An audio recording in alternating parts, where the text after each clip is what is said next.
today's video, I'm going to show you how to make this adorable Easter gift card holder.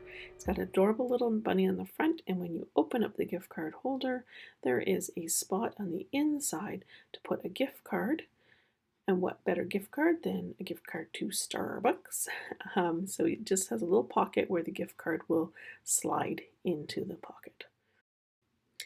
For cardstock, you'll need some soft seafoam cardstock, and I'll cut that in a minute and show you how. You're also going to need some Whisper White cardstock that we're going to die cut into this shape, and some crumb cake cardstock. And you'll need a piece of garden green that we're going to die cut as well. I'm going to use this In Color Designer Series paper. This is from the 2019 to 2021 collection, and it's got 4 different designs on it. So this checked design, that's what we're using, but we're going to use it in the Rococo Rose. The stamp set I'm using is this Welcome Easter stamp set, which is from the mini catalog. It's got all these cute little Easter images, but it also has a saying that says, "Welcome to the world, little one." So these images will be perfect for baby cards as well. For ink, I'm using Memento Black, Garden Green, and Sahara Sand. I'm using several dies, the Ornate Border dies. These are dies that are going to be available in April. I'm also using one of my very favorite die shapes, and this is the Stitch Shape Framelits dies, and I'm going to use the largest square. For ribbon, I'm using this very pretty scalloped linen ribbon in Rococo Rose, and then you'll also need some basic adhesive and stamping supplies. I'm going to start with cutting my 8.5 by 11 piece of soft seafoam cardstock, and I want to turn it longwise so that it will be cut at 8.5, and then the first measurement here is going to be 4.25. So I'm just going to zoom in here so you can see that on the cutter, and you want to use the darker blade. That's the cutting blade as opposed to the scoring blade, and I'm going to just cut that so that when I fold this, it's going to be perfectly 4.25 by 4.25 inch squared.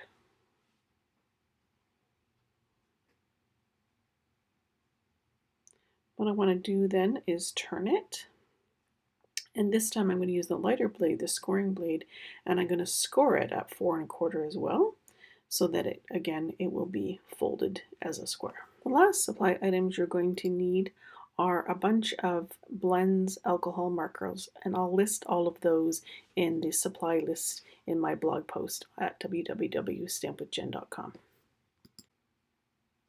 First thing I'm going to do is ink up the bunny with my Memento ink. I'm just tapping it all over to make sure I get it well inked. I should say the first thing I did was die cut out this shape, this stitched rectangle shape. So I'm going to put it aside for a second to let it dry before I color it, but while it still is a little bit wet, I'm going to stamp it on a post-it note, and I've stamped it down towards the bottom part of the post-it note where it's sticky, and I'm going to cut out some of this to make a mask. Now I only really need the bottom half cut out, so you can see that I don't take any time or care to cut out the top half. I just really want his feet and his bottom so that I can stamp some grass. When I cut these out, I usually cut out multiples at the same time so that I've got extra, and I usually just take the extra and store it in my stamp case so that I don't have to cut it out next time I want to use a mask. So to use a mask, what I'm going to do is I'm going to put the post-it note right over top of my stamped image, and then I'm going to take the grass image and stamp right over top of the image with my garden green ink. And now it looks like the bunny is sitting right on top of the grass. And then of course I want to clean my stamp before I put it away. I'm using our little sponge here. And one last thing I'm going to add before I start coloring, that is the little bee image. This is so adorable from the stamp set. So I'm going to just leave that aside to dry for another second. And what I'm going to do in the meantime is I'm going to stamp the little flower image also from the stamp set with Sahara ink on Sahara Sand cardstock, and I'm just going to stamp all around the edge because this piece is going to go under my stamped piece, and so it just needs the edges showing. So I'm just checking here to see if there's any sort of blank spots, and I saw a few, so I'm going to add those stamps to that. So now I'm going to start coloring, and I'm going to start with the brush tip of the Light Crumb Cake Blends marker, and I'm just going to go over the whole bunny's face, ignoring the nose and of course the teeth, which we want to keep white. And what I love about the Blends alcohol markers is that they blend and color nicely, and there's no streaking or areas that aren't colored. If you take the time to go over all the spots, it really just, they look lovely just colored as they are. So I'm going to color his little nose in with the dark Rococo Rose, and then his ears with just a light hint of the light Rococo Rose, and then I'm going to blend that out with the color lifter just so it's a very light pink. If you compare this one I've just done with my finished one, you can see that there's a lot of darkness and highlighting around his face, which just makes it look cuter and makes it pop more. So that's what I'm going to do now. I'm going to add some of the dark crumb cake around the areas where there might be some shadows, like just under his ear, around the side of his face, that kind of thing. So what I do is I add the dark color first, and then I go in with the lighter color and I blend it until there's no apparent lines looking. So this, you can just do this quickly, you can take your time and do it, you can go back over and do it after it dries, you can really just play with this as much as you want to. So I'm doing the same thing on his body here, coloring some of the toes and hands and little creases darker and blending them out with the lighter colored marker. You can see when you make a mistake, so I had a little bit of crumb cake that was down here, you can use your colored lifter to just rub away that color. And then with the feet, I'm leaving them white. My idea was to give them a little light pink covering, and what I found was that the pink was too pink, and so I used the pink and then I went over it with the crumb cake, and then I found it was too dark and I wanted more pink, so I went back with pink, and then I lightened it up again with some of the color lifter. So sometimes it's just playing with things to get it the way you want it. For the little bee, I added some yellow and some dark gray.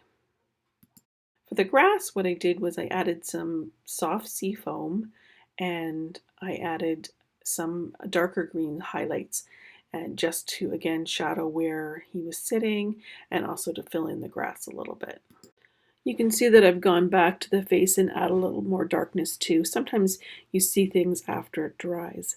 The final step I like to do, if you've watched any of my other videos, you've seen me do this before, is to add a pop of color around the outline of the image. Now if I had left this bunny white, this would be super important. Because it'll really make the bunny pop. And you'll see that on the little bee's wings that are white, how the color outline really helps. So I'm using light balmy blue, and what I'm doing is I'm blending it out with the color lifter a little bit at a time, so it's not a harsh line. You want it to be a softer look as you're blending it out. And so it's just kind of like a little bit of a illusion of sky. So now we can start putting this gift card holder together. So the first thing I'm going to do is I'm going to die cut the pocket that goes inside the gift card holder, and that's with this strip of garden green. And I'm going to use one of these brand new die shapes. It cuts a border, and what you want to do is you want to have it going this way on your card, and using the magnetic platform in the Big Shot will help hold it straight. And you can make the pocket as deep as you want. Mine ended up being just under 2 inches when I was finished cutting it. So you're going to want to cut it to 4 1/4 in order to make it fit inside the gift card holder. Using my new little cute paper trimmer to cut that at 4 1/4 inches. And it's going to fit right inside there and form a little pocket that'll hold our gift card. Before I attach it down, I'm just going to use my take a pick tool here and poke out any of the little die cut pieces that didn't quite fall through, and just get rid of all those. And then I'm going to just trim a little bit off this one end here to make it just look a little bit better. Sure that your gift card fits. So I've just kind of laid it in where it might go, and what I'm going to use is Stampin' Up's tear and tape adhesive, and I'm going to stick it on the back of this piece, along the bottom and along the two sides. And then what you do for this tape is you just really seal it firmly, and then you can use your Take a Pick tool to kind of lift that outer layer on it. This tape is great because you can literally tear it in order to size it. So once you have attached it to your piece, you can insert your gift card, and it can go either way, tall or short, whatever you want, depending on what kind of gift card you have and what kind of design you want to show. I should say that I picked these colors based on the gift card. I tried to match them to the pinks and the greens that were on the gift card. So let's do our final assembly for this card. I'm going to attach the little stamped piece of crumb cake right in the center of the front of the card. And I love with a check pattern, it's really easy to make sure that you're lined up and equal distance from each end. To add the ribbon, I'm going to open the gift card holder flat and just gauge how much ribbon I need to tie either a bow, or in my case I just did a knot. So it's about 18 to 20 inches. So you want to get the ribbon about halfway, and you can mark this if you want on your grid paper, or you can actually measure. And what I did was I put a piece of tape on both the front and the back because I wanted to leave where the seam was open, so it was just a little bit more flexible. And I was just about ready to put the stamped image on the front, and I remembered I had not stamped the inside. So of course it makes it a little harder to stamp when you've got something bumpy on the front. So I stopped and I added the Happy Easter in Garden Green, and also the Have a Wonderful Easter in Garden Green right on the pocket before I put the gift card in there. I also added an extra little flower in the middle of the card as well. Now I'm ready to attach the bunny to the front of the card with the dimensionals that I've already put on there.